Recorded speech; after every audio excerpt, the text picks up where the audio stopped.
प्रदर्शनकारी बच्चे मूलभूत सुविधाओं के लिए आंदोलित हुए। बच्चों ने अपने हक की लड़ाई लड़ी और उसको पाया भी है। पढ़ने के लिए ठीक स्कूल दो और शिक्षक दो। घटनाएं हिला देती हैं। जिम्मेदार लोग ना तो इन स्कूलों को कभी देखने जाते हैं और न ही इनकी सुधार या मरम्मत पर ध्यान देते हैं। प्रशासन में जो अधिकारी आएंगे उनको सबसे ज्यादा चिंता इस पीढ़ी की होगी।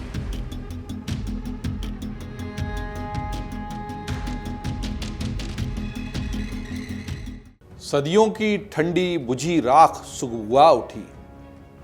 सदियों की ठंडी बुझी राख सुगबुगा उठी। मिट्टी सोने का ताज पहन इठलाती है। दो राह समय के रथ का घर घर नाद सुनो। सिंहासन खाली करो कि जनता आती है। जी हाँ, रामधारी सिंह दिनकर जी की मशहूर कविता है, लेकिन इसमें ये कहूँगा कि मैं जोड़ना चाहता हूँ कि सिंहासन खाली करो कि जेन जी और जेन अल्फा आती है। देश की तरुणाई आती है, देश के किशोर आते हैं, देश के युवा आते हैं। जंतर मंतर का आंदोलन पूरा हो गया। अभिजीत दीपके का क्या होगा पता नहीं। नेता बनेंगे नहीं बनेंगे, पार्टी बनाएंगे नहीं बनाएंगे, चुनाव में आएंगे नहीं आएंगे, पता नहीं। धर्मेंद्र प्रधान का शिक्षा मंत्री के रूप में इस्तीफा हो गया। जंतर मंतर से रील बनाने वालों को बहुत सारे व्यूज मिल गए, बहुत सारे वीडियो मिल गए। कुछ लोगों ने लाठियां खाई, कुछ लोगों को सजा मिल गई। इस्तीफे और जंतर मंतर की इस तेज आवाज के शोर के बीच दरअसल अगर क्रांति की नई चिंगारी कहीं फूटी है तो वो देश के अलग अलग जिलों में, गांवों में, देहातों में उन बच्चों के हाथों में पहुंची है, जहां पर वो लोग अब अव्यवस्थाओं को लेकर अपनी नाराज़ी मुखर होकर जताने लगे हैं। जी हाँ, देश के अलग अलग कोनों से अब आप नई परिभाषा में उसको जेन अल्फा कह लीजिए, जेन जी कह लीजिए, और ज़्यादातर अब जेन अल्फा के लोग हैं। अल्फ़ा मतलब जो 2012 के बाद की पीढ़ी है। 2012 में या उसके बाद जन्मे हुए जो बच्चे हैं, जो अभी अधिकतर स्कूलों में हैं, उनकी जो पीढ़ी है जेन अल्फ़ा, जो जेन जी के बाद की है, 93 से 12 वाली जेन जी। अब ये जो जेन जी है और जेन अल्फ़ा है, इन लोगों ने दरअसल एक तरीके से क्रांति की मशाल थाम ली है। अब जो नई सरकारें आएंगी, नई सत्ता में वही लोग रहें या नए लोग आएँ, प्रशासन में जो अधिकारी आएंगे उनको सबसे ज़्यादा चिंता इस पीढ़ी की होगी। उनके माथे पर जो लकीरें बन रही हैं वो सिर्फ इसलिए बन रही है कि अभी तक जो कुछ भी चलता रहा, काम नहीं हो रहा है। साहब के केबिन में तो बढ़िया एयर कंडीशन लग गया, सोफ़े लग गए, लेकिन स्कूलों में टाट पट्टी भी नहीं बिछी है। सड़कों का हाल बुरा है, लेकिन साहब के यहाँ पर गालीचा बिछा है। और सरकार को जो पैसा देश के विकास में, स्कूलों की बदहाली को दूर करने में, अस्पतालों को बेहतर करने में लगाना चाहिए था, वो पता नहीं कौन कौन सी योजनाओं में बह रहा है।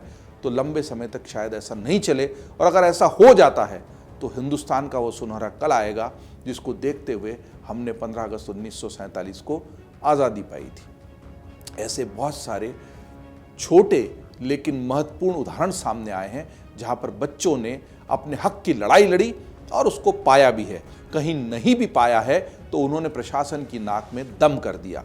ये बच्चे हमें दरअसल उम्मीद का वो उजाला दिखाते हैं जिस पर सवार होकर हिंदुस्तान नई सुबह की इबारत लिख सकता है। सकता इसलिए कि अभी इसमें थोड़े बहुत किंतु परंतु बाकी हैं, मगर फिलहाल हम बात को समझो में दरअसल इन उदाहरणों को देखते हैं, उन्हें सलाम करते हैं और यही उम्मीद करते हैं कि जो व्यवस्था में बैठे लोग हैं वो समझ लें कि या तो वो काम सही तरीके से करें, नहीं तो ये जेन जी और जेन अल्फा के बच्चे केवल जंतर मंतर पर हंगामा करना नहीं जानते, अपने हक के लिए लड़कर बेहतरी को प्राप्त करना भी जानते हैं। पहला उदाहरण है 28 जुलाई का, जो फतेहपुर जिले के सर्वोदय इंटर कॉलेज किशनपुर में हुआ। वहाँ के स्कूली छात्रों ने विद्यालय की अव्यवस्थाओं के विरोध में स्कूल के स्टाफ और अध्यापकों के खिलाफ प्रदर्शन किया। छात्रों ने आरोप लगाया कि विद्यालय में लंबे समय से बिजली और शुद्ध पेयजल जैसी बुनियादी सुविधाओं पर, पता है, बिजली नहीं है, पानी नहीं है। देश चल रहा है और जंतर मंतर पर प्रदर्शन कर रहा है। अगर जंतर मंतर का प्रदर्शन निकलकर दिल्ली से इन गांव कूचों, कस्बों और देहातों में पहुंच गया है तो इससे सुंदर उपलब्धि उस पूरे आंदोलन की कुछ नहीं हो सकती। तो इस प्रदर्शन के दौरान छात्रों ने स्कूल प्रशासन से कहा कि जल्दी से बिजली की नियमित आपूर्ति कर दीजिए, पीने का साफ पानी दिलवा दीजिए, अन्य बुनियादी सुविधाओं को लेकर भी तत्काल काम कीजिए, नहीं तो फिर दिक्कत होगी। छात्रों के प्रदर्शन के बाद अगले ही दिन स्कूल प्रशासन ने व्यवस्थाएं सुधारने का काम शुरू भी कर दिया। स्कूल के सभी कक्षों में 4-4 पंखे लग गए, पंखे खराब थे उन्हें बदल दिया गया, और प्रशासन भी मौके पर पहुंच गया। देखिए, यही वो हिंदुस्तान है जो बदलाव की शुरुआत सही तरीके से हमको बता रहा है। वहाँ से लोगों को सबक तो मिल गया ना। उस आंदोलन को आप कोई रूप दे दीजिए, उसमें बहुत सारे लोग मतलब के लिए भी चले गए, राजनीति भी हुई, गलत तत्व भी घुस गए, लेकिन अगर वहाँ से लोगों को सबक मिल गया, प्रेरणा मिल गई, तो फिर वो उम्मीद की किरण जगाता ही है। ऐसा ही एक और उदाहरण 5 अगस्त को राजस्थान के एक स्कूल में देखने को मिला। वहाँ भी इसी तरह का प्रदर्शन जैन अल्फा ने किया। दरअसल भरतपुर जिले के राजकीय वरिष्ठ उपाध्याय संस्कृत विद्यालय में सैदपुरा में शिक्षकों की भारी कमी को लेकर छात्र छात्राओं और ग्रामीणों का गुस्सा फूट पड़ा। इसमें बच्चों के साथ जैन अल्फा के साथ वहां के ग्रामीण भी शामिल हो गए और इन नाराज विद्यार्थियों और ग्रामीणों ने विद्यालय के मुख्य द्वार पर ताला लगा दिया। उनका धरना प्रदर्शन भी शुरू हो गया और इन रिक्त पदों पर जल्दी ही शिक्षकों की नियुक्ति की मांग उठी। इन बच्चों का नारा था, पढ़ने के लिए ठीक स्कूल दो और शिक्षक दो। इस नारे का असर भी हुआ और वहां पर अब कार्रवाई हो रही है। इसी तरह एक और उदाहरण है, 11 अगस्त को हमीरपुर में भी जैन अल्फा ने सुविधाओं के लिए आवाज उठाई। सड़क बनवाओ, हम भी पढ़ाई करेंगे और अफसर बनेंगे, ये नारा गूंजा। बच्चों के इन नारों की गूंज कलेक्ट्रेट में यानी जिला अधिकारी के परिसर में भी गूंजती रही। बच्चे अपनी मांगे डीएम के सामने रखना चाहते थे, उन्हें रोका गया। अफसरों के साथ बैठक खत्म करके डीएम पीछे के गेट से बाहर चले गए। 5 घंटे तक चले हंगामे के बाद मायूस बच्चे घर लौट आए। दरअसल हमीरपुर में कीचड़ बन चुकी मन की हमीरपुर सड़क की कुल लंबाई 1.5 किलोमीटर होगी। एक सड़क है छोटी, जिसको पार करके चंद्रपुर और आसपास के गांव के सैकड़ों बच्चे स्कूल जाते हैं और उस पूरी गंदी कीचड़ भरी और दलदली, जिसको सड़क कहना भी दरअसल गलत होगा, वो सड़क है ही नहीं।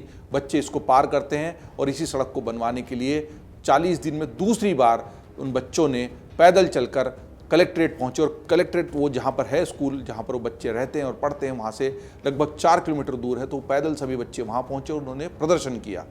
मन की हमीरपुर मार्ग आज़ादी के बाद से कब तक पक्का बना ही नहीं। देखिए, 80 साल हो चले हमारी आज़ादी को, लेकिन कुछ जगहों ने अभी तक सुबह का उजाला नहीं देखा। मध्य रात्रि को मिली आज़ादी अभी भी रात में ही पड़ी हुई है। हमीरपुर जैसी जगहों पर आज़ादी के बाद से अभी तक पक्की सड़क का नहीं बनना दरअसल व्यवस्था के गाल पर भी तमाचा है। और इस व्यवस्था को जगाने के लिए अब 80 साल बाद अगर जैन अल्फा सक्रिय हुई है तो ये भी सुखद संकेत ज़रूर है, लेकिन निराशाजनक बात है कि 80 साल तक सूद लेने वाला कोई क्यों नहीं था। पास तो ये समाजवादी पार्टी सरकार के समय पर हुआ था, लेकिन वन विभाग ने इसमें रोड़ा अटका दिया। कई जगह टुकड़े कच्चे रह गए क्योंकि वन विभाग ने कहा यहाँ सड़क नहीं बन सकती। अब पता ये क्या तमाशा है, चंद्रपुर के पास सड़क कच्ची है, एक दिन भी बारिश हो जाए तो वहाँ से सड़क गायब हो जाती है, कीचड़ हो जाता है और वहाँ से निकलना मुश्किल हो जाता है। इसी तरह एक और उदाहरण है, 11 अगस्त को कन्नौज जिले के जहीरापुर गांव के कंपोजिट स्कूल के छात्रों ने वहां प्रदर्शन किया। दरअसल स्कूल परिसर के ऊपर से हाई टेंशन की लाइन गुजरती है बिजली की। जर्जर तारों से अक्सर हादसे का खतरा बना रहता है। वैसे भी स्कूल के ऊपर से हाई टेंशन लाइन का गुजरना ही अपने आप में एक बड़ा सवाल खड़ा करता है कि ऐसा हो कैसे गया, स्कूल वहाँ कैसे बना या हाई टेंशन लाइन वहाँ से गुजर कैसे गई।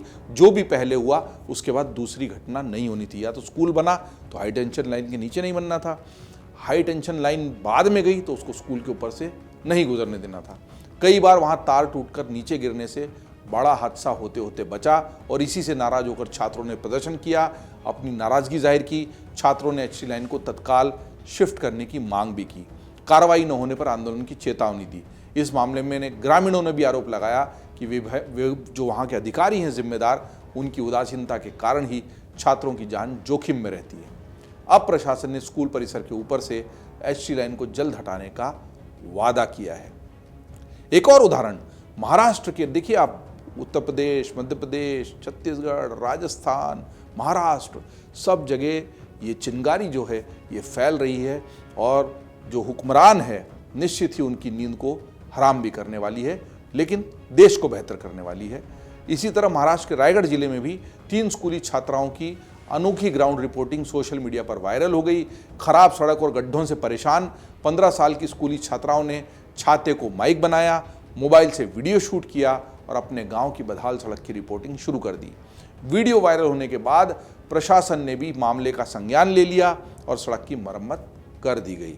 एक और उदाहरण बिहार का, तो सब राज्य हैं तो बिहार कैसे छूटेगा भाई।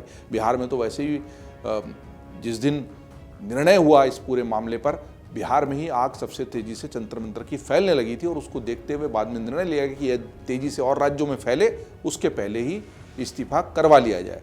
तो बिहार में भी सरकारी स्कूल के बच्चों ने बुनियादी सुविधाओं को लेकर प्रदर्शन किया। इसी तरह जैन अल्फा का प्रदर्शन मध्य प्रदेश के विदिशा में भी देखने को मिला। वहां के सिरोंज बस स्टैंड पर 13 अगस्त को दर्जनों स्कूली छात्राओं ने बस किराए में अचानक हुई बढ़ोतरी के विरोध में प्रदर्शन किया। छात्राओं ने नारेबाजी करते हुए किराया कम करने की मांग की। आधे घंटे तक चले इस शांतिपूर्ण प्रदर्शन में ग्रामीण क्षेत्रों से पढ़ने आने वाली छात्राओं ने कहा कि बढ़े हुए किराए के कारण उनकी पढ़ाई प्रभावित होने का खतरा पैदा हो गया है। किराया कम किया जाए वरना कई छात्राओं की शिक्षा बीच में ही रुक जाएगी। प्रदर्शन की सूचना मिलते ही एसडीएम बस स्टैंड पर पहुंचे। एसडीएम ने आश्वासन दिया कि मामले की जो गंभीरता उसको देखते हुए बस किराए का निर्धारण और परिवहन विभाग की गाइडलाइन की वापस से समीक्षा की जाएगी तथा जल्द ही इसका समाधान निकालने का प्रयास किया जाएगा। तो जंतर मंतर पर हुए जैन जी के प्रदर्शन के बाद जैन अल्फा के प्रदर्शन, ये कुछ उदाहरण हैं, लेकिन ये सभी प्रदर्शन, बड़ी बात यह है कि गैर राजनीतिक हैं। इसको नेताओं को हड़पने नहीं दिया गया, कब्जा नहीं जमाने दिया गया और इनमें किसी तरह की राजनीतिक नारेबाजी भी नहीं की गई। प्रदर्शनकारी बच्चे मूलभूत सुविधाओं के लिए आंदोलित हुए। ये आंदोलन किसी सरकार के खिलाफ नहीं बल्कि प्रशासन और व्यवस्थाओं के खिलाफ थे, लापरवाहियों के खिलाफ थे। एक तरफ निजी स्कूलों में शिक्षा गरीब और निम्न मध्यम वर्ग की दूर से पहुंच से बहुत दूर चली गई है। हम देख ही रहे हैं कि बड़ी महंगी फीस है, बड़े आलीशान स्कूल बन गए हैं, बहुत सारी सुविधाएं, वहाँ घुड़सवारी होती है, स्विमिंग होती है, कोचिंग होती है, स्पोर्ट्स के ट्रैक सूट्स होते हैं। और दूसरी तरफ देश के कई इलाकों में आज भी सरकारी स्कूलों की हालत जर्जर है। छतें गिर जाती हैं। राजस्थान में छत गिरने से बाहर से टीचर ने कुंडी बंद कर दी, छत गिरी और कितने सारे बच्चे उनकी जान चली गई, कितने घायल हुए। घटनाएं हिला देती हैं। जिम्मेदार लोग न तो इन स्कूलों को कभी देखने जाते हैं और न ही इनकी सुधार या मरम्मत पर ध्यान देते हैं। जंतर मंतर का जैन जी का प्रदर्शन देश की इसी जैन अल्फा को एक रास्ता दिखा गया है और इस जैन अल्फा ने देश में भी कोई प्रदर्शन और आंदोलन उस तरह का देखा ही नहीं था, तो वो उदाहरण बन जाता है। ये अभी आँख खोलकर बड़े हुए बच्चे हैं जिनको इस तरह का रास्ता पता ही नहीं था। दूसरा, हाथ में जो मोबाइल आ गया है, टेक्नोलॉजी आ गई है, उस टेक्नोलॉजी ने भी उनकी राह आसान कर दी। जैसे उन बच्चियों ने छाते को ही माइक बना लिया, मोबाइल से शूट किया और जारी कर दिया। तो मोबाइल की ताकत है, उसका गलत उपयोग भी हो सकता है, सही उपयोग भी हो सकता है। अच्छी बात यह है कि इन छात्राओं ने, इन बच्चों ने, इन स्कूली विद्यार्थियों ने बताया है कि टेक्नोलॉजी का और अपनी ताकत का सही इस्तेमाल कैसे कर सकते हैं। हम उम्मीद करते हैं कि जो जिम्मेदार लोग हैं वो इस तरह के प्रदर्शन का इंतज़ार नहीं करेंगे, उसके पहले ही संज्ञान लेंगे और समस्याओं को दूर करेंगे। बात को समझने समझाने का सिलसिला चलता रहेगा। अन्य खबरों के लिए आप देखते रहिए amarujala.com। अगर आप ये वीडियो YouTube पर देख रहे हैं तो हमारे चैनल को सब्सक्राइब कर बेल आइकन दबाएं और Facebook पर देख रहे हैं तो हमारे पेज को लाइक करें।